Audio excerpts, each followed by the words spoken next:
Hello बच्चों, इस class में हम बात करेंगे हम कैसे गिवन नंबर के सम ऑफ फैक्टर्स फाइंड आउट कर सकते हैं। इससे पहली क्लास में हम बात कर चुके हैं हम कैसे किसी भी गिवन नंबर के टोटल फैक्टर्स निकाल सकते हैं, टोटल इवन फैक्टर्स कैसे निकाल सकते हैं, उसके टोटल ऑड फैक्टर्स कैसे निकाल सकते हैं। तो हमने एक नंबर लिया था 126, उसके हमने टोटल फैक्टर निकाले थे, इवन फैक्टर निकाले थे और ऑड फैक्टर निकाले थे। तो इस क्लास में हम बात करेंगे जो भी फैक्टर्स आते हैं उनका सम क्या होगा। तो हमने लास्ट क्लास में एग्जांपल लिए थे, 126 नंबर को हम फैक्टराइज किया था, तो what we got this as prime factorisation. तो हमने टोटल फैक्टर जब हमने निकाले थे तो what we got 12, even factor जब हमने निकाले थे तो what we got 6, odd factors जो थे वो भी कितने थे हमारे पास 6। तो अब हमें निकालना है सम ऑफ फैक्टर्स। तो आपको करना क्या है, sum of factors find out करने के लिए जो गिवन नंबर है उसको लिखना है, उसकी जो भी पावर है उस पावर में एक ऐड करना है और इस पूरे नंबर से 1 सब्ट्रैक्ट कर देना है। वही गिवन नंबर से जो भी गिवन नंबर है उसमें -1 कर देना है, मल्टीप्लाई करना है। अगेन गिवन नंबर लिखना है, पावर में 1 ऐड करना है, पूरे नंबर से 1 माइनस करना है और डिवाइड बाय 3 गिवन नंबर से 1 माइनस कर देना है। वापस 7 की पावर 1 है तो +1 करना है, -1 करना है और गिवन नंबर में से 1 माइनस कर देना है। ठीक है, आप इसे सॉल्व करेंगे तो व्हाट यू विल गेट 2 की पावर 2 -1 अपॉन 1 इंटू 3 की पावर 3 -1 अपॉन 2, 7 की पावर 2 -1 अपॉन 6। ठीक है, आप इसे सॉल्व करो।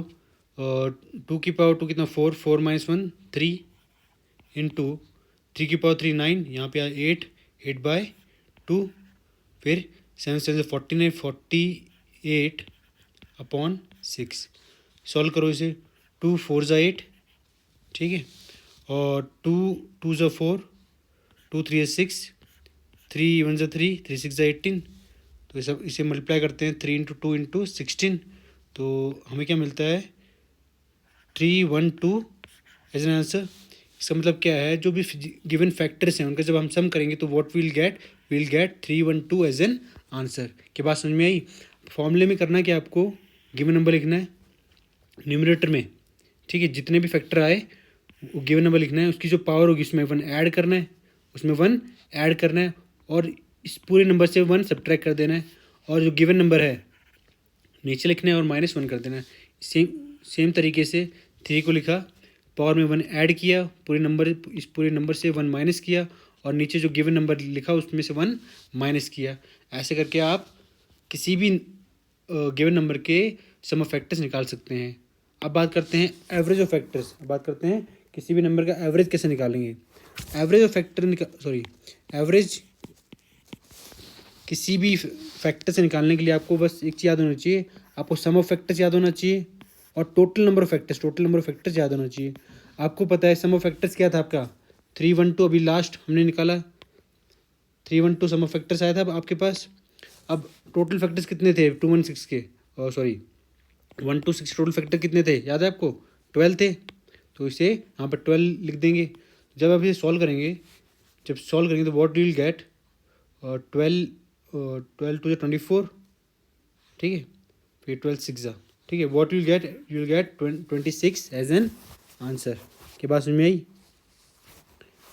तो एवरेज ऑफ फैक्टर्स मतलब एवरेज होता क्या है, sum of all the factors upon total number of factors, वही होता है ना, sum of all quantities upon total number of quantity, यही होता है एवरेज निकालने। तो हमने क्या, sum of all the factors upon total number factors will give you the average of factors. तो यहाँ पे क्या है 26 आपका आंसर आया। के बाद क्लियर है। चलो अब लास्ट में बात करते हैं कि what will the product of factors. Product of factor निकालने के लिए आपको बस एक चीज़ याद रखनी है, आपको जो गिवन नंबर दे रखा है, आपको क्या करना है, टोटल फैक्टर इसकी पावर में टोटल फैक्टर को डिवाइड कर देना है 2 से। गिवन नंबर की power total factor divide by 2। तो हमें गिवन नंबर क्या था हमारे पास 126 था शायद, 126, इसकी पावर में क्या करना है, टोटल फैक्टर कितने 12 डिवाइड बाय कर देना 2 से। तो व्हाट यू विल गेट 126 की power 6। This would be your product of factors. के पास समझ में आई।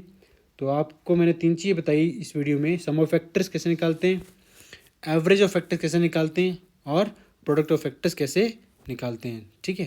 तो अगर कोई डाउट हो तो आप मुझे पूछ सकते हैं। तो I will give you one number, find out it's all things, it's total number factors, even factor, odd factors, sum of factors, product of factors, and average of factors. I'll give you 144. So pin down its answer in comment box. Okay.